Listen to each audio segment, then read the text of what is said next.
Hey, what's up, everyone? It's the Lemesis, your nemesis, but you can call me Lem. Welcome to Just Another Cheesehead podcast. You may not be able to hear it, but I'm not really kind of under the weather, battling with some things. I really wanted to do this podcast, so the noise gate is hopefully at the proper spot, so you won't hear a lot of the huffing and puffing and the hums. But I'm going to try to get through this, and I wanted to share my 2 cents on what happened last week, Thanksgiving. So first off, hope you all had a happy Thanksgiving. If you're a Packer fan or if you're a delusional Packer fan, you probably thought it was a really great Thanksgiving. I, on the other hand, ham. Pun was not intended, but I, on the other hand, did not. And as you can see and also hear from my comments, as always, I like to say I start off with the title of my podcast. And my title for today's podcast is I Still Don't Believe. And if you're watching me on YouTube, you can see a beautiful image I put together quickly on Canva of the hype train. I don't believe in Jordan Love. I don't believe in this team. And you got to do a lot more than that to prove me wrong. What I kind of stated a lot of this on previous podcasts, and I knew this would come up because being a fan of the Green Bay Packers, we can be very delusional at times. We like to believe, even when we don't have any logical reasoning to believe. And I'm going to set the record straight here. And I think the thing that I like the most about this is that there's been a changing of a guard at the QB position. And because of that change, my delusion has dissipated. And I'm willing to admit that. I can clearly admit that. I've said that on previous occasions that I believe that our team had a chance to win every game when we had Aaron Rodgers behind center. And many times I was delusional to believe that. Mainly because the quarterback we had was an all-time great Hall of Famer. And I've seen him play throughout his entire career, and I saw the majority, if not all, of Brett Favre's career. And they were fantastic. And when you watch them play, well, let's be clear, Aaron more than Brett. You know, Brett threw a lot of picks. He had a lot of heart-wrenching losses. But what you saw with Aaron was him basically do the impossible and control the ball in a way that I've never seen anyone in the NFL do, including Patrick Mahomes, especially not consistently over a decade plus, right? I mean, 4-time MVP, the guy is incredible. But this is not here. I'm not here to bloviate about Aaron Rodgers. If you're an idiot who is a Rodgers hater, I don't want you listening to my podcast. I'm going to be frank with you. I'm going to be very frank with you because you're a person who doesn't appreciate. You're the definition is you don't know what is good until it's gone. So don't listen because you're just a waste. And that's not what I'm here for because anything I'm going to say is probably just going to piss you off.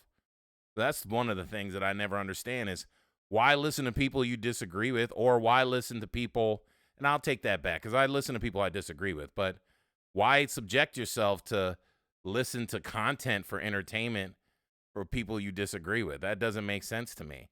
I do think you should listen to people who disagree with you to learn, to be a better person.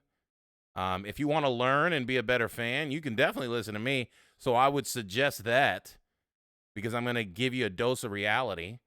I'm not here to help the numbers of the NFL. I'm not here to give a storyline. So my objective is to give you my subjective opinion on the situation with the Green Bay Packers. And I think it's pretty evident. And I think we could just use history and we can use logic. And I think a lot of people who use history and logic can come to the same conclusion. So I really want to start by going over the game, which I typically do. But, man, I'm just gonna let it rip. So Thanksgiving, the Packers played the Lions. The Packers win 29-22. And hopefully you guys stay with me. I'm going to try to go over the stats before we get into the juicy details. But, you know, Jordan Love was 22 for 32, 268 yards, 3 touchdowns, 0 picks. So you look at that, you're like, wow, that was a pretty darn good game. Unless you look at the details. And that's the thing that I think everybody misses is like, I see these like stats that get thrown up on the screen. And when you see these stats that get thrown up on the screen, what context are these stats in? So when you see the context behind it all, what I'm trying to do is save you as a fan from embarrassment, because I'm tired of getting embarrassed. We've been embarrassed many times when we had Aaron Rodgers behind center, when we actually had logical reasons to believe, when our defense let us down or our special teams let us down time and time again. So I don't know how you think a lesser than quarterback is going to get in a position to potentially win games that he probably should have won, and then we're just going to get disrespected on national TV in prime time, and you'll get what you want, right? You'll get the false hope. And that's what I've learned about Packer fans for the most part, including myself. We want to believe. We want to get on the hype train, and it makes sense because you get frustrated because maybe your life's not all that great. You're dealing with some things. Your wife is pissing you off. Your husband's getting on your nerve. Your kids, you want to drop kick them, whatever it might be. And then you want to watch your team win on Sundays. And then you're not really logical in your approach and how you evaluate them, how you study them, looking at the details. Because I know I went through that. There were seasons where, man, Rodgers and company gave me a lot of joy. 15-1, that year was fantastic. I don't even remember the problems I had that year. We kept winning. Now, I went to the playoff game where we lost in Lambeau Field, and it was very disappointing. I could have seen it coming. The only loss we had that year was against the Kansas City Chiefs.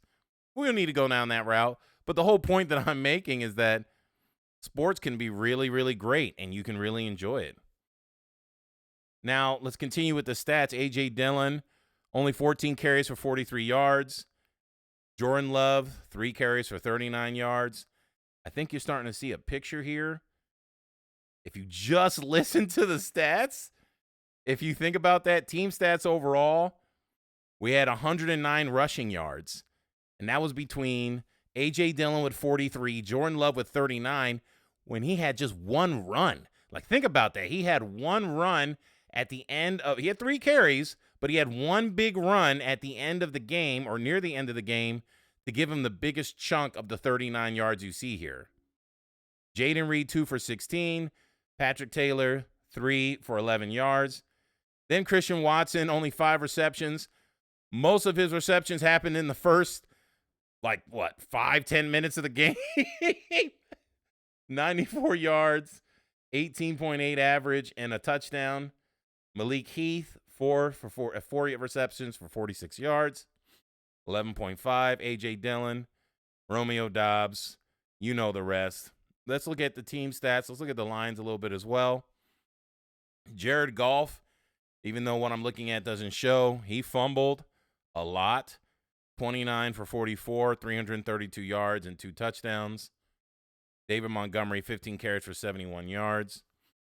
Overall total yards, they had the Lions scored or had a total of 464 yards. Quite a bit, 377 for the Packers. The passing yards, 268 for the Packers and 324 for the Lions. I'll give them that most of that was kind of junk yards at the end of the game. But the defense, again, this is just not promising. Rushing yards, 109 for us, 140 for the Lions. We averaged roughly 7 yards per play, and they averaged 5.9. First down, 17 for us, 25 for the Lions. We were 5 for 11 on third down. Didn't get anything on fourth down. The Lions were 7 for 15. We only had to run 54 plays, so the Lions 78. We protected the crap out of Jordan Love, allowed no sacks, punted the ball 4 times. We had 7 penalties for 60 yards, and then we had the ball for roughly 28 minutes to the Lions 31. Now, let's get into the details. Now, I'm not here to make excuses. I'm just here to point out the facts and the reality. This was a short week. The Packers had a short week. So did the Lions. But what did the Lions have to face the week before that?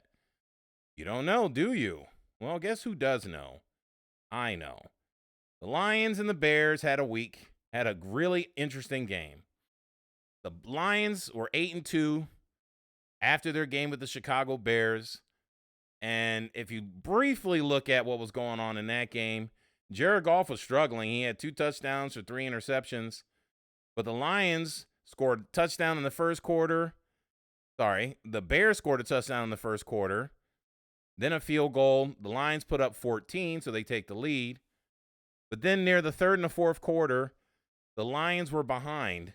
The Bears scored 10 points and then another 6, and they had to score 17 points in the fourth quarter at home to come back. So first off, the Lions are who we thought they were. Really nobody, right? Because if we look at the details of the Lions, of who they played all season, the Lions haven't played anybody worth beating. Let's look at that.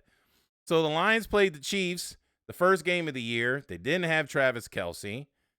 Things weren't going well for the Chiefs, but the Chiefs bounced back. So that's the only notable, legitimate win that the Lions had all year. They lose to the Seahawks in overtime. They beat the Falcons. They beat us. They beat the Panthers, who I think only have 1 game on the season. They beat the Bucks, who have a losing record. They get trampled by the Ravens. They beat the Raiders, again, losing team. They beat the Chargers. We just saw how easy they want to give up a win. And then they barely beat the Bears at home. So when they come to the Packers on Thanksgiving Day, the Lions end up being exactly who we thought they were. And I think that's really the detail behind what you have to evaluate when you watch this team. Because right now, you're in the middle of the season. So for them to get their ratings up, they're not going to sit here and logically look at it.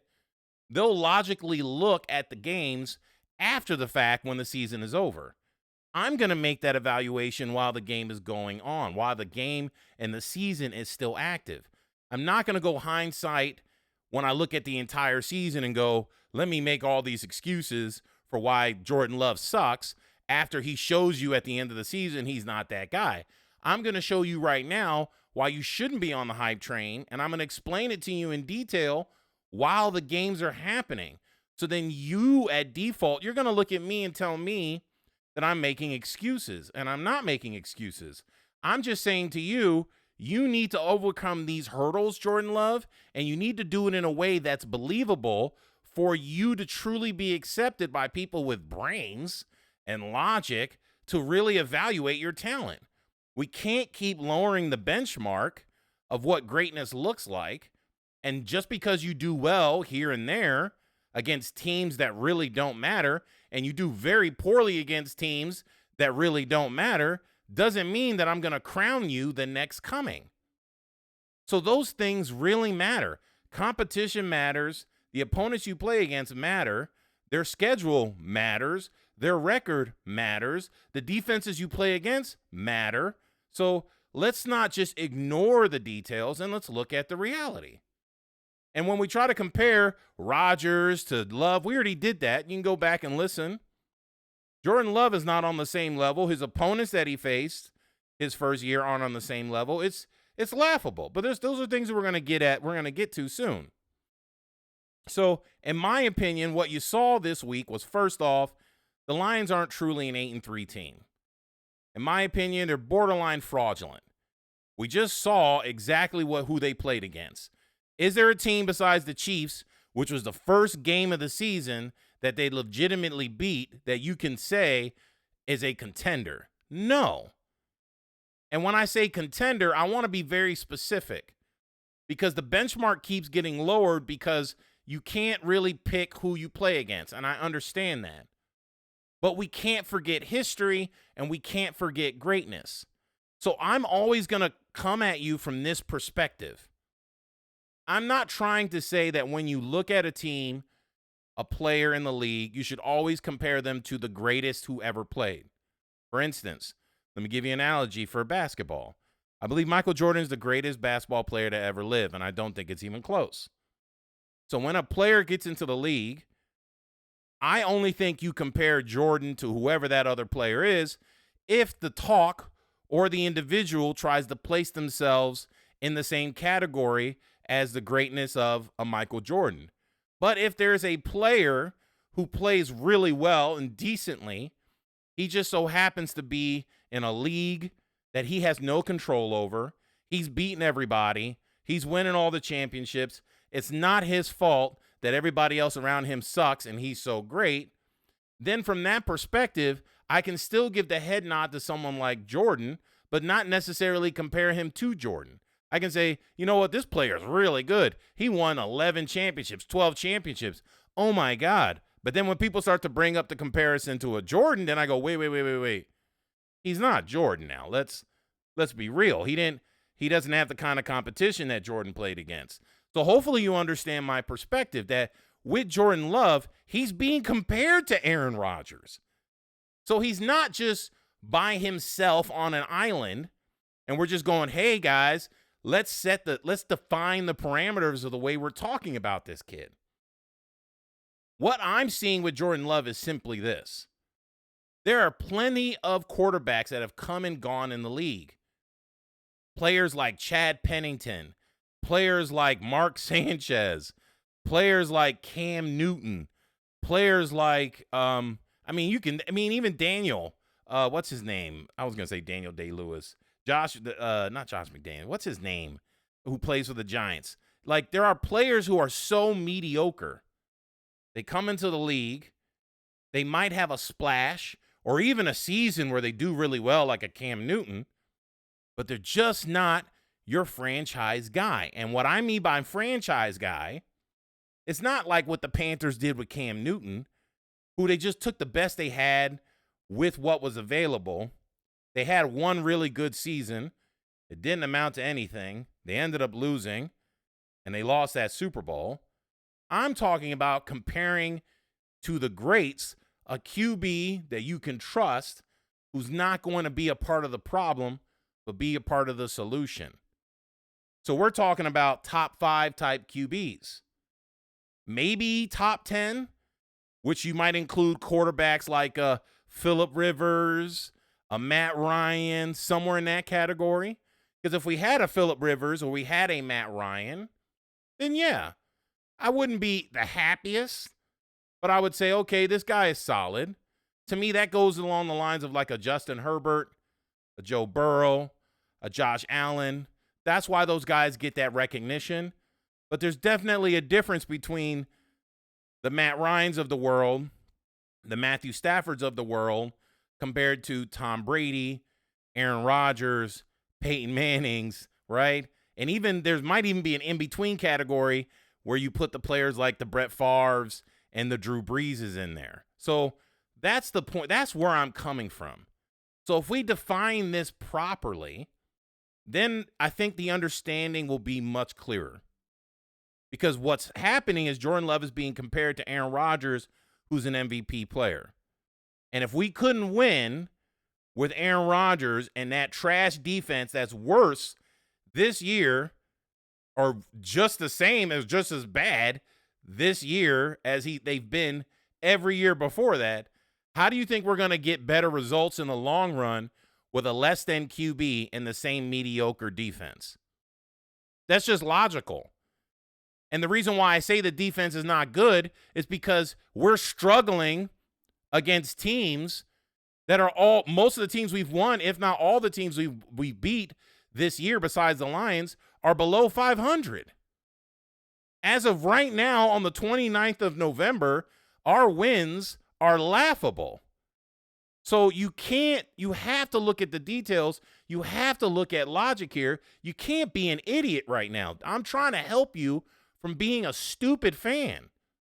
Let's look at the NFC right now. How many teams in the NFC have a losing record? The Giants, 4-8. The Commanders, 4-8. The Rams, 5-6. The Cardinals, 2-10. The Packers, 5-6. The Bears, 4-8. That's 6. in the entire NFC North or South. The Falcons, the Saints, the Bucks, the Panthers. That's 10 teams in the NFC that all have a losing record. Now, you might say, that's parity, and you'd be wrong. Because why is the AFC so amazing and actually have quite a bit of teams above 500? I would suggest that a lot of the teams, even in the AFC, because of the way they cross divisions and playing other conferences, I bet you a lot of teams that get these wins in the AFC play the NFC because the NFC is just trash. So who do you have? How many teams are at 500 or above? Dolphins 8-3, Bills 6-6, Chiefs 8-3, Broncos 6-5. Who would have thought that? The Broncos turned it around. They only had that one fluky, awful loss against the Miami Dolphins. I was telling you guys this. That's why I picked the Broncos to beat us, and they did. Then you have the Ravens 9-3, Steelers 7-4, Browns 7-4. The Bengals just took an L because of Joe Burrow. Then you have the Jaguars 8-3, the Colts 6-5, the Texans 6-5. They have 9 teams in the AFC that are above 500 or at 500. Yeah, you heard it. So who you play against, your competition, it matters. And this is why I don't believe in Jordan Love. Because if we pull up the Packers schedule and we go from game to game like we've done this every time in context, we beat the Bears on this. We beat the Bears on, I was going to say December. I'm going too far back. We beat the Bears on September 10th, 38-20. Everybody crowned this dude. The Bears have a losing record. The Bears are trash. We already went over that. So the Bears are 4-8. They just beat the Vikings. Josh Dobbs was terrible, threw 4 picks in that game. We don't need to talk about that. Then we go to the Falcons. We lose to the Falcons 24-25. 38 points. There's very few games this season we scored 20 points or more. Just remember that. Then we play the Falcons 25-24. Well, what is the Falcons record? We talked about it earlier. Below 500. They're 5-6. Okay. So we can barely beat a team like the Atlanta Falcons, or sorry, barely lose to a team like the Atlanta Falcons who have a losing record. Then we beat the Saints. We beat the Saints without even having Derek Carr on the roster, 18-17, but we still can't hit 20 points. Well, what's the Saints record? You're going to see a trend here. They're below 500. Then we go and we play the Lions, 34-20. They're a divisional opponent. You know how this goes.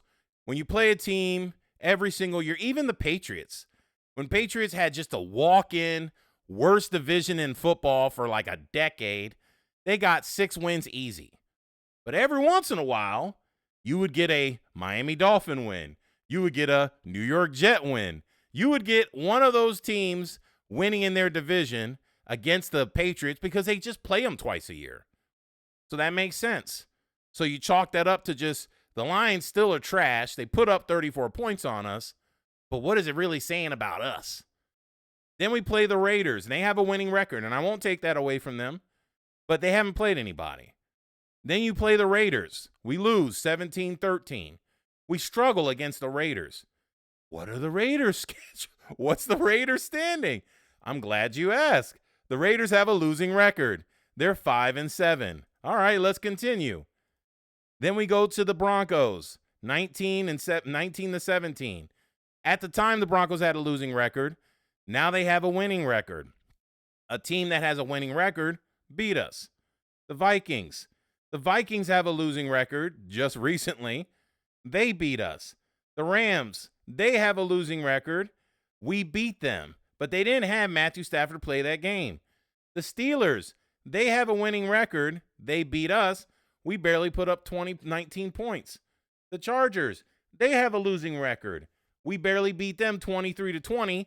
They gave up 3 touchdowns in that game. The game should have been like 40-23. Then the Lions, the week before that, or 4 days before that, had an awful performance and an amazing comeback against the terrible Chicago Bears. These dudes had their small mini Super Bowl playoff victory. Then they come into Green. Then we come into Ford Field and they get trounced.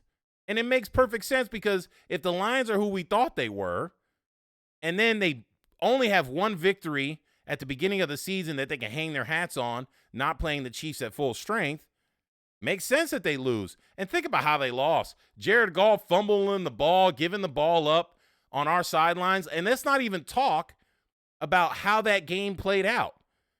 We scored 20 points, guys, in the first freaking quarter.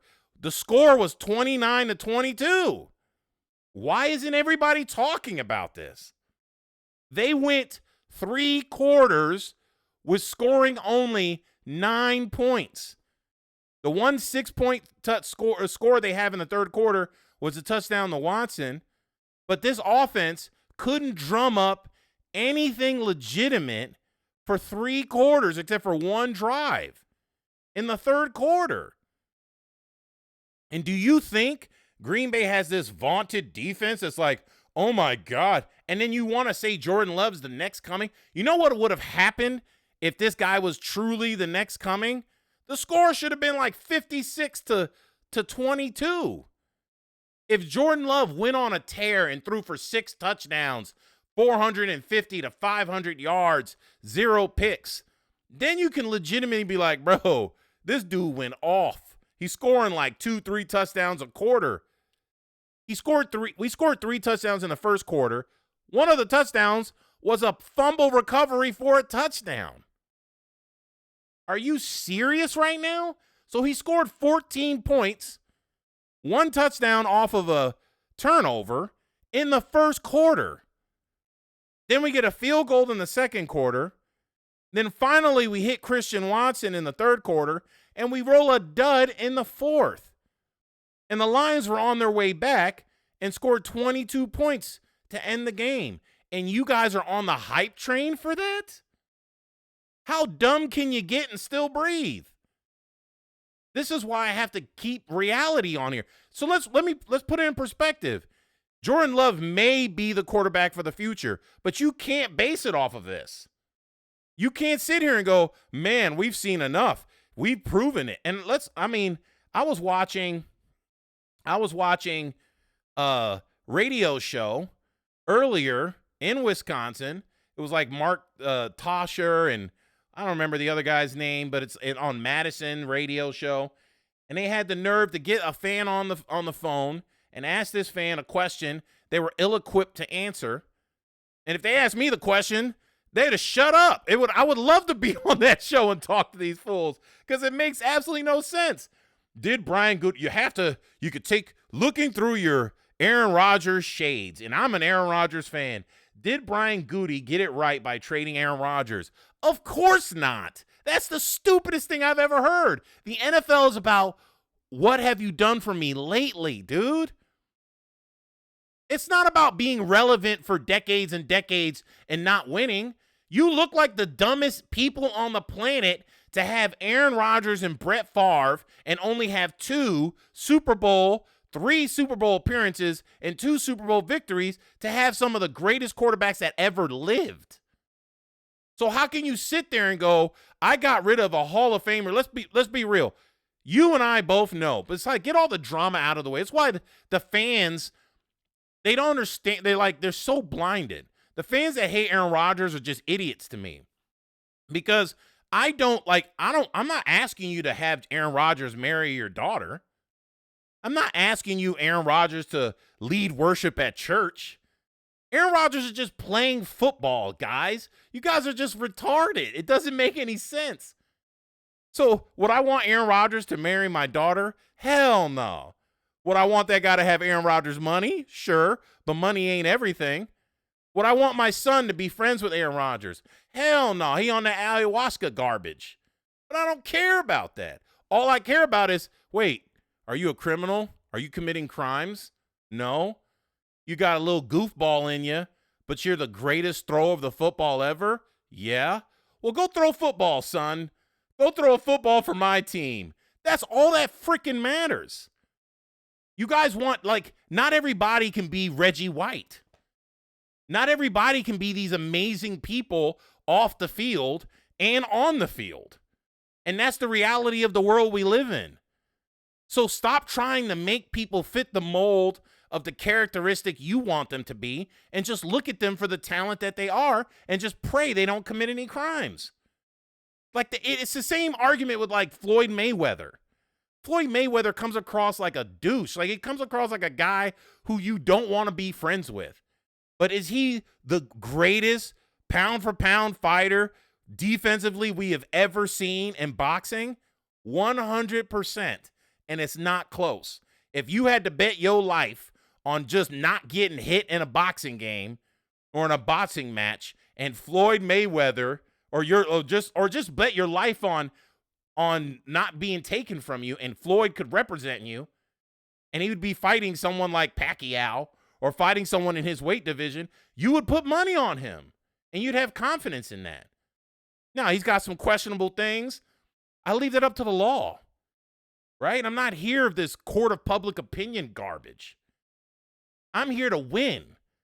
So don't commit crimes. Don't be a criminal. If you get convicted, see ya. Go to prison. You're done. But other than that, I don't give a rip. Play football for me. So let the judicial system take care of the things they need to take care of. You're just a fan watching the game. So just let's put stuff in the proper perspective and let's not be stupid here. Brian Gutekunst did not get this right because you can't make the argument that first off, Aaron Rodgers took 4 snaps, and every snap that he took, he was under pressure.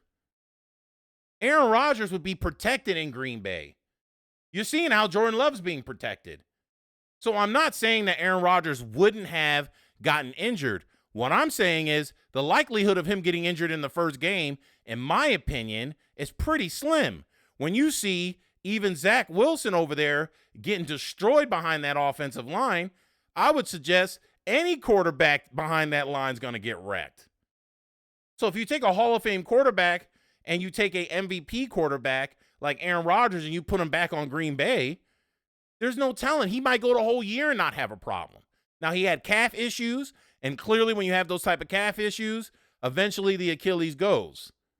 But my point is, you can't say for sure Aaron would have gotten injured or he wouldn't have gotten injured. But I tend to lean towards logic of like, well, he kept getting pressured. He didn't, like, it's not like the Achilles popped and it was from a non-contact. No, he was contacted. And when he was contacted, the way his foot was planted, that's what popped the Achilles. So let's pump the brakes here. Gutekunst didn't get it right.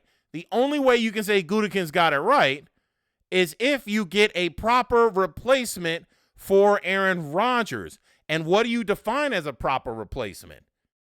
Are you telling me some Trent Dilfer-like, Brad Johnson, even Matt Flynn had amazing games for Green Bay, but he couldn't star and be the starting quarterback for the Seattle Seahawks when Russell Wilson was over there. So I think you need to have the right perspective here. Think about what you're saying. If Brian Gutekunst becomes right, if Jordan Love turns into a Hall of Fame quarterback, because you don't let go a Hall of Famer with potentially 2-3 more years left on his 2 to 3 more years left in the tank when he wanted to play for us. And if he somehow wins a championship, then you go get a guy like a Mark Sanchez who's wildly inconsistent, or you get a guy who's like a Joe Flacco, maybe, or you get a guy who's like a Brent Hundley, or you get a guy who's like a Geno Smith, or you get a Chad Pennington, you name it. You get a guy who's not really the guy you want starting, but he's okay. He's going to maybe get you to a championship game, but he's never going to win the big thing for you. That's who you're talking about. And those guys are borderline like backups. So if that's what your definition is of, I think Jordan Love's going to work, then okay, we have a difference of definition. That's why I think definitions matter. But right now, Jordan Love's being compared to Aaron Rodgers. I'm expecting a next MVP kind of a player, and this kid is not it.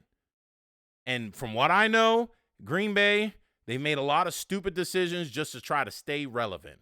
We never got into free agency. We never tried to get the players to take things over the top.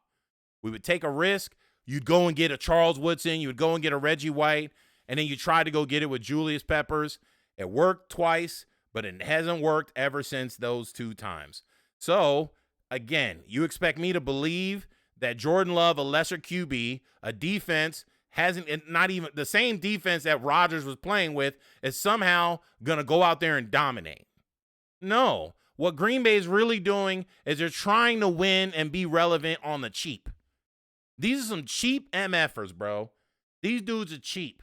They don't want to pay for great talent. They don't want to play for great coaching. That's why we got Matt LaFleur. We didn't try to go get one of those big coaches. We got some dude who was like 80th degree of separation from Sean McVay, right? So let's just stop, guys. And then my thing is, let's look at the schedule that's remaining for Green Bay. So the schedule remaining for Green Bay, let's assume we had Aaron Rodgers, okay? So we have the Chiefs. That's a truly competitive game we could potentially win. Then if I was looking at the rest of the schedule, I would go W against the Giants, W against the Bucks, W against the Panthers, W against the Vikings, W against the Bears. 100%. The only game that looks questionable would be the game against the Chiefs. But that's if we had Aaron Rodgers. Now you're going to tell me to take mediocre Jordan Love, who lost to the Falcons, who barely beat the Saints, who lost to the Raiders, who got trounced by the Vikings, who lost to the Broncos, who beat the Rams when they were hobbled, who got beat by the Steelers, barely beat the Chargers, and because the Lions really were out of gas, just barely beat the Lions when they scored 75% of their points in the first quarter. So even if we do, let's just be real. Let's say we're not beating the Chiefs. And let's go out on the limb and say we beat the Chiefs. Is that sufficient enough? Hell no. Like, that's what you have to understand. Even beating the Chiefs, for whatever reason, we beat the Chiefs. Oh, my God, we look so great. Oh, my God, we won. Bro, you're just going to embarrass yourself. I'm telling you. Because even the Lions beat the Chiefs earlier in the season. So, like, we can't just – you got to remember, Aaron Rodgers and Brett Favre, they proved it time and time again over vaunted defenses, great teams, year after year after year after year, winning after winning after winning after winning. They went out there and they did it. For Jordan Love to have the only victory on his schedule be that's worth raving about would be against the Chiefs. And again, it's how he beats the Chiefs.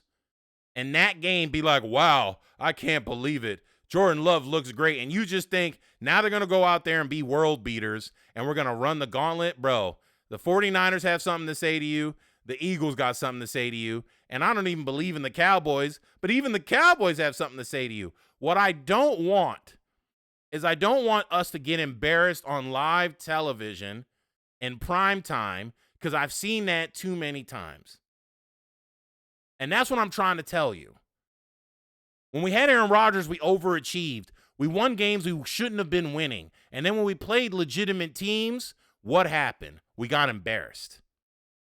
And we kept not focusing on the real reality. Our defense was trash. Our special teams was atrocious. We never cleaned that up. So every year we just blamed Aaron Rodgers and we moved on to the next year. And then we got so sick and tired of the guy. And now we're all like, oh, we got this new kid. We love him. Let's hope. Yeah, his last name's Love. So we just stupidly rally around this kid thinking that things are going to work out. What's going to happen? You play a real team, you're going to get trounced, and you're out. And then people are going to be like, well, yeah, we won. Yeah, let's assume we should beat the Giants, the Bucks, the Panthers, the Vikings, the Bears, based on how those teams have played. And then you get trounced in the playoffs. So who cares if you win? How many games is that? We're 5 and 6. So that's 7, 8, 9, 10, 11. So it'd be 11-7 because we lose against the Chiefs. Who cares if you win 11 games off of trash teams and then you get bounced in the playoffs looking like you don't belong?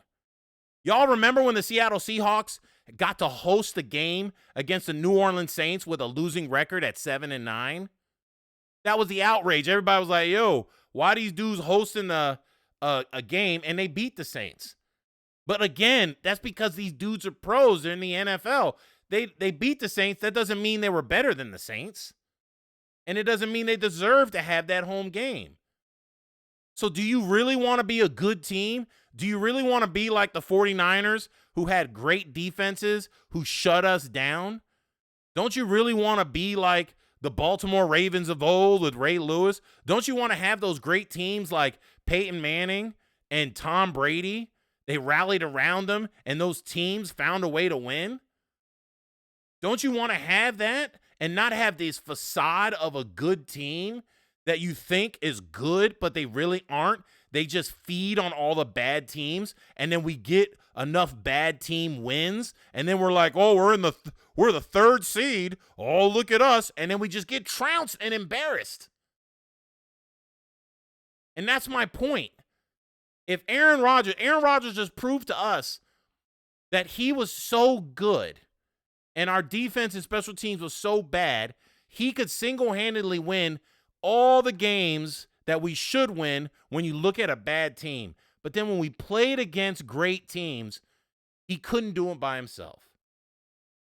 And now you're going to take a guy who's lesser than that, barely beating bad teams, losing the majority to bad teams, and losing to teams that win, and somehow you want to take this guy, put him in the playoffs, and think we're going to get a better performance.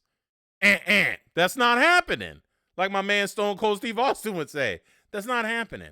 So that's the reason why I'm so annoyed right now. Let's look at the player stats. And I mean, I know this has been going on for some time now, but I think it really needs to be said. If you base QB rating in the NFL on the best QBs or anyone who's thrown a pass in the NFL this season so far, it takes a while. And I'm going to pull this up. And if you're watching, you'll be able to see. Just take a look. I base it off a rating. It's 2003 passing. When does Jordan Love come into play? So if you look at the numbers here, let's zoom in just a little bit so we can get a nice view. These dudes at the top, Keenan Allen, Taysom Hill, Devin Singletary, these guys don't count because they've thrown just a couple completions, a couple attempts. They don't count. So we'll start counting when we look at the hundreds of attempts and hundreds of completions. So the number one QB in the league based off of rating is Brock Purdy. Then the next QB, surprisingly, Dak Prescott. That should be an alarming fact for you right now. Like, wow, the best QBs in the league are Brock Purdy and Dak Prescott. What's happening in the league? I mean, we can go over that at another time. So that's 2. Kirk Cousins, 3. Tua, 4. Russell Wilson, 5. CJ Stroud, a legitimate quarterback who's a rookie, 6th. Lamar Jackson, 7. Jared Goff, 8. Justin Herbert, 9. Patrick Mahomes, 10. Those are your top 10 QBs with legitimate stats and QB ratings in the 90s. Let's keep going. We got Josh Allen, 11. Jalen Hurts, 12. Let's go to the next page.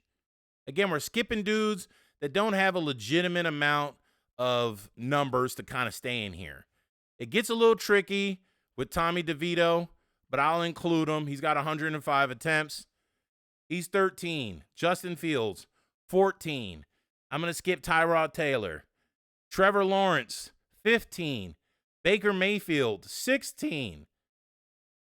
Joe Burrow, who's injured, 17. Derek Carr, 18. Andy Dalton, we'll skip him. Geno Smith, 19. Let's see. Do we want to include Will Levis? Sure, we'll include Will Levis, 20. Then we get Jordan Love, 22. So if we remove Will Levis, He's not even, like, Jordan Love's not better than Baker Mayfield, y'all. His rating is 87.4 on the season. And I'm going to ask you this right now. If Jordan Love turns into just as good as Baker Mayfield, are you happy? If Jordan Love turns into just as good as Justin Fields, are you happy? Think about that. Like, that's what I'm trying to communicate to you guys. If Jordan Love turns out just as good as those guys, I don't think much of Jalen Hurts. But if he turns into Jalen Hurts, I'm still not happy. Now, Jalen Hurts, he's on a team that's just outstanding. The Eagles are fantastic, so they can cover up the sins. It honestly is Tom Brady-esque because Tom Brady was in a lot of games, a lot of playoff games he won with awful QB stats. I think he has more victories than any QB in the NFL when he's thrown more, like 3 interceptions or more in a game. And I'm talking about, like, he's got like a 75% win rate. It's like stupid. So Jalen Hurts gives me that Tom Brady vibe. He gives me the vibe of, like, I'm at the right place at the right time. I've got some talent. I'm not the most talented, but with this team that's around me, they're going to make me look good. Now, we'll see if Sirianni can truly be a Bill Belichick. I doubt it. He didn't get to beat Patrick Mahomes, and I don't see that happening again this year, despite the little regular season win that they got just the other day. So again, guys, let's look at the thing. Let's look at this from a reality perspective. Do I believe in Jordan Love? Hell no. I don't believe, and you shouldn't either. He should have to do so much more to win you over. You had Brett Favre. You had Aaron Rodgers. Now you're going to Jordan Love. Let's not even talk about what Tom Brady said last week or the week before. The NFL is mediocre. When you got players like Dak Prescott at the top, that's highly questionable. I mean, Dak Prescott is not your guy. You don't want to start your team over and the first QB you pick is Dak Prescott. Stop it. You and I both know we're picking CJ Stroud. We're picking Patrick Mahomes. We're picking Tua. We're not picking Dak Prescott. Stop it.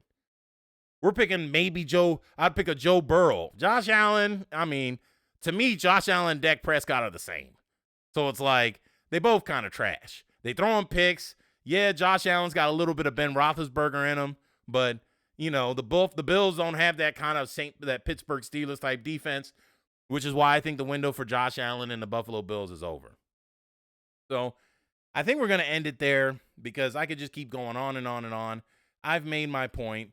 I still don't think, even if we beat the Chiefs, that I believe. So I still won't believe.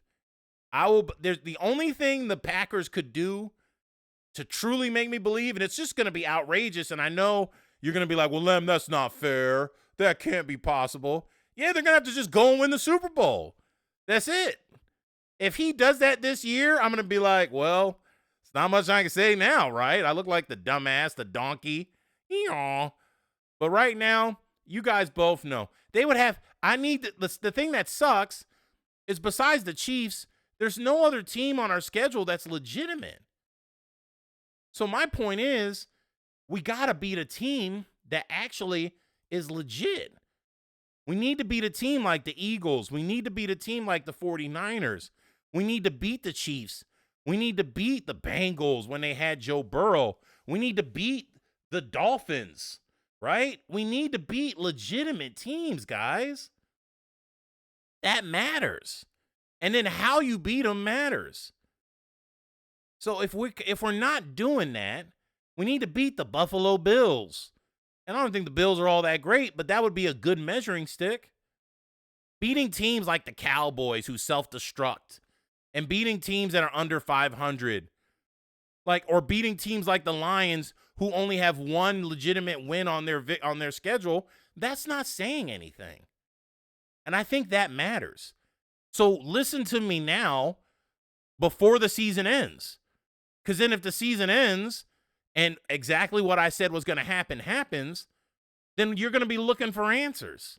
But you don't have to look for answers. You could just come to Just Another Cheesehead podcast, and the answers are right here waiting for you. I told you why we suck. So let's go, guys. I love the Packers, but I don't want to be fraudulent. And you already know I can't stand Matt LaFleur, and I can't stand Brian Gutekunst. I want them fools gone because they went and rode the backs and the coattails of Aaron Rodgers, and they wouldn't shore up our defense. They wouldn't shore up our special teams. They didn't sign Devontae Adams. That dude ain't here because they just didn't want to sign him. And you want to sit here and give praise and glory to Brian Gutekunst for tearing up our team and putting these rookies out on the field just because they want to save a quick buck? Bro, we're in 2023, dude. When there's teams out there, y'all see who's been winning the Super Bowl the last few years? The Rams win, loading up, paying money. Tom Brady wins, loading up, paying money. That's the future of the NFL, guys. So what do you think is going to happen to a small market team like Green Bay if we can't draft guys right? And we're going to just hope we get, like, let's be real. The reality of the NFL is simple. There are guys out there. I can go on my soapbox. The younger generation, like always, they said it in the 50s, they said it in the 60s, they said it in the 70s, and now I'm looking at it and I'm like, wow, I'm saying it in 2023. The younger generation keeps getting worse and worse and worse. And how can they get any better in 2023 when money is at an all-time high when it comes to these sports? So that whole concept of loyalty and playing for the home team, there's not many Joe Burrows out there. So now you're going to talk about Green Bay, Wisconsin. I've been to Green Bay plenty of times. Ain't nothing in Green Bay, y'all, besides that stadium and that beautiful team called the Green Bay Packers. So if we're cheap, not willing to pay these dudes, what do you think these young guys are going to be like fighting over to get in Green Bay to play for us just because of some old history? These young dudes don't give a rip about history. These dudes want to get paid. When you get in the NFL, you want to transform your life for generation after generation. If you care about future generations, more than likely you just care about yourself and maybe immediate family, and then you go blow it all. So my point is, eventually it's going to catch up to us unless we can draft and hit every time. And if you're seeing teams like the Patriots, they're struggling because they're not hitting on those draft markers. So when you see someone like Bill Belichick, he's still great, but he loses clout in the locker room if he don't have good talent. If you got a bunch of bums around you and you trying to be mean to them and they can't win, they're going to stop listening to you. And the same thing will happen to us. But we don't have Bill Belichick. So we don't have a great coach. We're not drafting great players. And what's going to happen? Well, am I going to stay in this awful city and do it for the fans?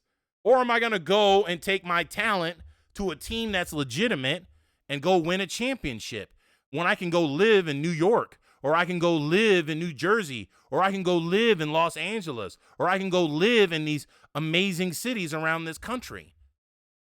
So what I'm trying to get you guys to realize is I want to win just as much as you do. But you can't look through these narrow lenses. So this is Just Another Cheesehead podcast. I'm the Nemesis, your nemesis. If you're watching me on Twitch, hit me up with a follow. If you're watching me on YouTube, like and subscribe.